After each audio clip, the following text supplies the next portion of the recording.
Buonasera a tutti, oggi è martedì 28 novembre e con oggi sono 188 giorni che trascorro su questa gru, la gru Ursus, la gru galleggiante ormeggiata nel porto di Trieste.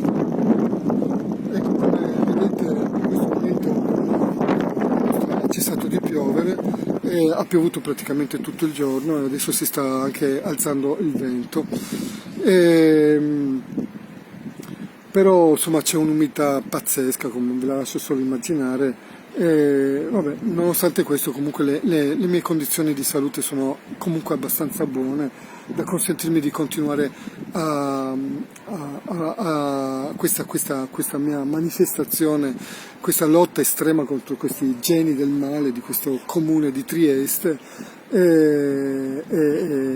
Mi tocco il naso e anche ferro e faccio i dovuti scongiuri di continuare a stare bene, perché non ho nessuna intenzione di mollare questa cosa, perché la voglio portare avanti fino in fondo, finché non avrò giustizia, oppure magari mi ammazzeranno, ma non ha importanza, perché quello che hanno fatto è talmente schifoso che è imperdonabile, inaccettabile e non si può assolutamente farla passare liscia, in nessun modo.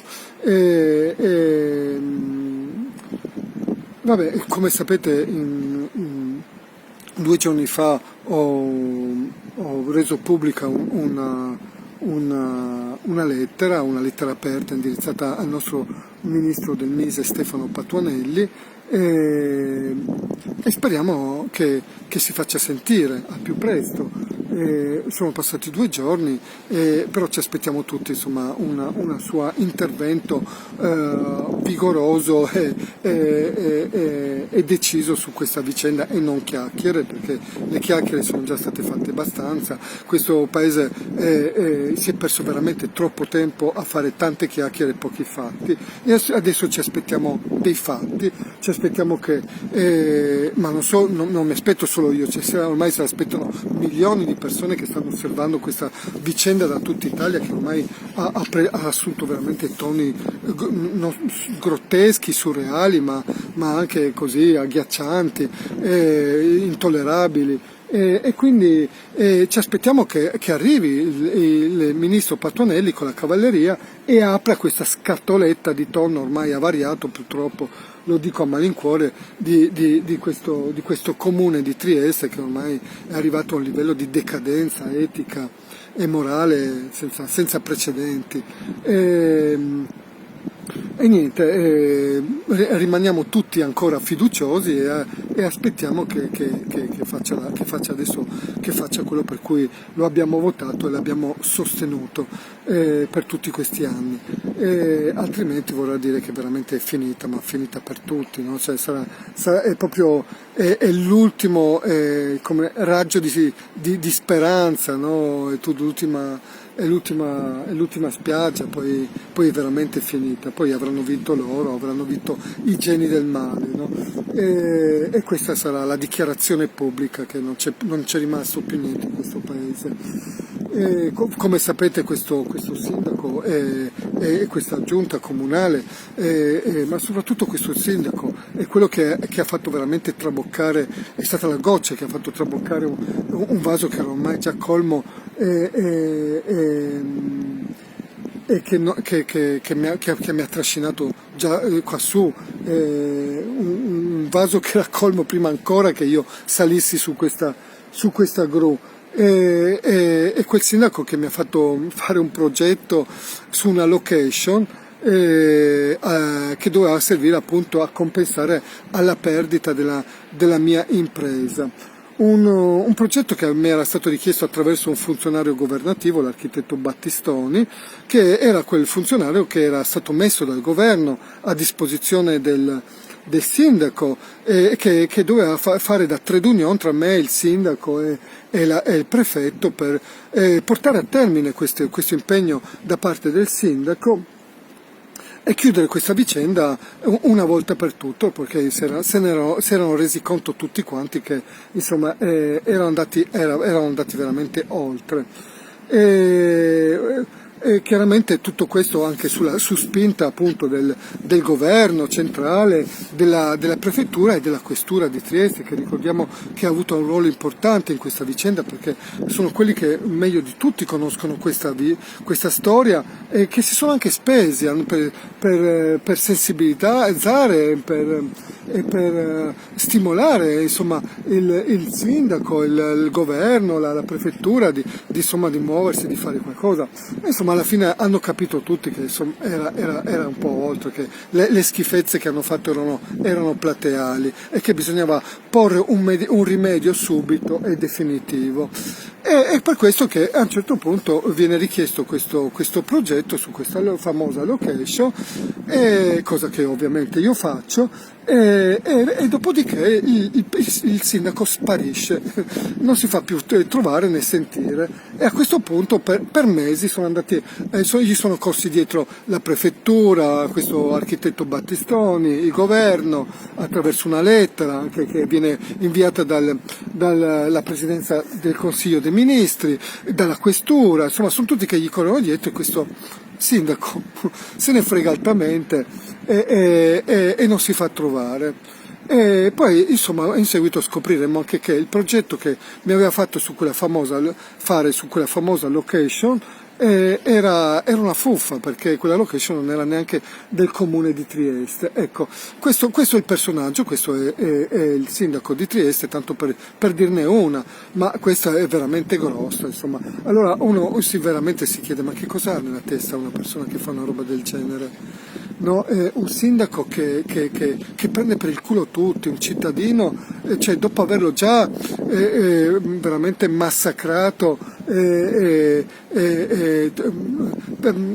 a causa loro io paralizzato un'impresa per anni e poi messa nelle mani di una multinazionale, un cittadino che ha dovuto rischiare più volte già la vita e la salute per vedere rispettati i suoi diritti, non contento lo prende anche per il culo. No? Allora uno si domanda: ma che testa ha un sindaco così?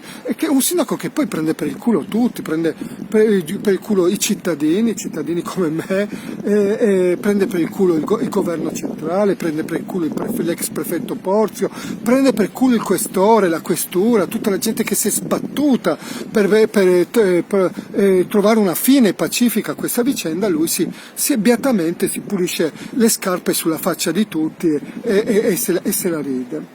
Stiamo parlando di quel sindaco che lo abbiamo visto, no? Cioè, si vanta di essersi impossessato anche di un bene pubblico, no? L'abbiamo visto, no? Vi ricordate quando lui si vanta pubblicamente di essersi impossessato di un terreno comunale, di esserselo rivenduto per 370.000 euro, no? E questo così se la ride pure, perché dice: vabbè, tanto nessuno mi fa niente. Questo lo fa attraverso ovviamente una furberia, un escamotage, questo è chiaro, ma questo non significa che lo puoi fare, visto che è una furberia. E mi ricorda, no? Mi ricorda molto questo Sergio Dekovic, no? Vi ricordate lo squilibrato, no? che ha dato fuoco alla Voce della Luna, questo psicopatico che ha tentato di bruciarmi vivo e aveva distrutto la prima volta la Voce della Luna. E anche lui, insomma, in qualche modo si vantava dalle indagini di polizia, si capisce che lui si vantava di essere un mercenario, un reduce della guerra dell'ex Jugoslavia, di aver commesso nefandezze e crimini di ogni genere, e se ne vantava, che tanto nessuno gli ha fatto niente. Adesso io non dico che questo sindaco sia al pari di un mercenario dell'ex Jugoslavia, però insomma qualche dubbio sorge, no? Perché voglio dire, ma che cos'ha allora nella testa? Va bene, allora questo Dekovic è sicuramente uno psicopatico squilibrato, anche perché nessuna persona normale potrebbe mai distruggere un'impresa e tentare di bruciare viva una persona o per gioco o per denaro, indifferente, ma sicuramente è uno squilibrato. Ma invece un sindaco che fa una cosa del genere, che cos'è?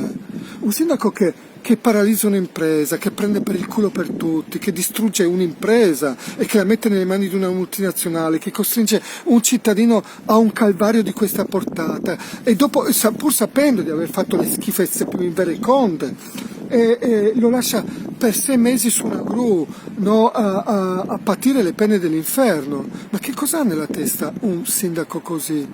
Cioè, rispetto a un Dekovic, che differenza c'è? Io questo mi chiedo, no? E soprattutto i suoi e l'entourage attorno a lui di assessori e di consiglieri, che cosa sono? Che cosa hanno nella testa che per permettere una schifezza del genere? Un sindaco eh, un sindaco che saluta pubblicamente i suoi concittadini, lo vediamo, no? L'abbiamo visto camminare per la città, tronfio, gonfio di ego, no? di vanità, e saluta i suoi concittadini pubblicamente col saluto romano. Ma che roba è? Cioè, ma che valori sta trasmettendo quest'uomo? E lo fa esattamente come questo Dekovic, anche questo Dekovic, ci sono le foto sulla rete dove lui fa il saluto romano, si fa fotografare mentre fa il saluto romano, e questo sindaco si fa riprendere da una TV pubblica e saluta i suoi concittadini col saluto romano. Ma che roba è questa? Ma che valori sono questi? Ma che cosa ci stanno raccontando queste persone? Dove ci stanno portando? Un sindaco che si permette di strappare bandierine pacifiche di cittadini pacifici che non fanno niente, gli strappa, l'abbiamo visto strappare una bandierina dalle mani di questa persona e spaccarla con una violenza inaudita, no? Ma come si permette? Ma solo perché quella bandierina non corrispondeva a un'idea che lui aveva nella testa? Ma stiamo scherzando? Io mi domando veramente che roba è. Ormai questo qua è diventato il sindaco conosciuto come il sindaco del dito medio, no? Cioè, il sindaco che si è fatto riprendere pubblicamente con questo doppio dito medio, con una faccia terrificante.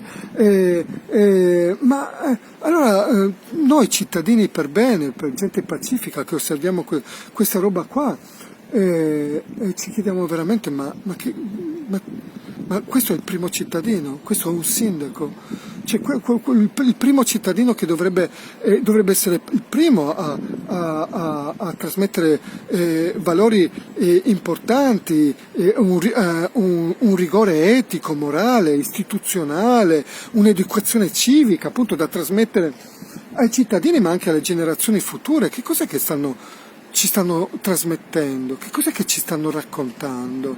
Dov'è che ci vogliono portare? Siamo veramente scesi a un livello così basso. Un sindaco che mente a ciclo continuo, lo ricordiamo, con la storia della risiera, no scusate, della Ferriera, dei 100 giorni della Ferriera, l'abbiamo visto, con la toffa, no? Un sindaco che non si fa problemi, mente a ciclo continuo e prende per il culo tutti. Ma un sindaco che si nasconde e che non ha neanche il coraggio di affrontare un pacifico cittadino come me davanti a delle telecamere, no? E si nasconde dietro fake, troll, odiatori di ogni genere, picchiatori, che usano un linguaggio greve, violento, come il suo.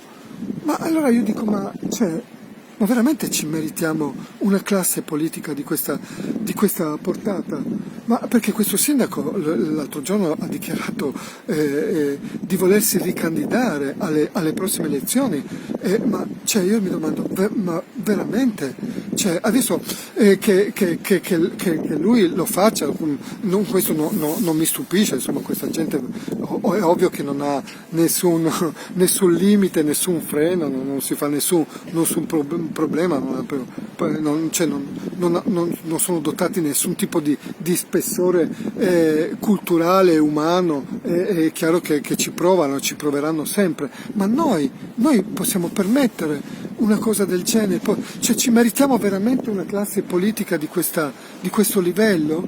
Ma noi, allora vuol dire che noi siamo arrivati, anche noi come cittadini siamo scesi a questo livello, perché se permettiamo una roba del genere è finita se permettiamo che delle persone trasmettino a noi cittadini, semplici cittadini, valori di questo livello qua. E davvero siamo arrivati al si salvi chi può, dobbiamo scappare tutti, perché questi qua ovviamente si permetteranno questo e anche altro, no?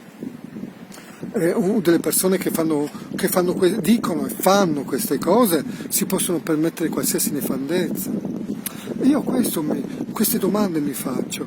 E quando guardo questo Dejkovic, che proprio è l'ultimo anello di questa scala alimentare creata da questo sistema turbocapitalista così feroce, disumano e disumanizzante, penso che Dejkovic in fin dei conti è solo l'ultimo anello di questa scala alimentare, ma questi che cosa sono? Fatevi questa domanda, perché queste sono le vere preoccupazioni, questo è veramente terrificante. Buona serata a tutti.